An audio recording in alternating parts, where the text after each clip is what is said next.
একটু বাইরে যেতে দাও মা। ঠিক আছে, এত করে যখন বলছো তাহলে যাও। মা, আরেকটি কথা বলা ছিল। আবার কি কথা?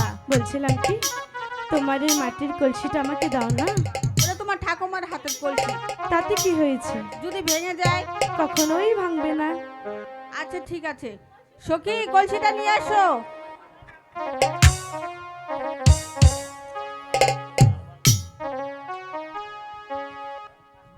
এনো মা।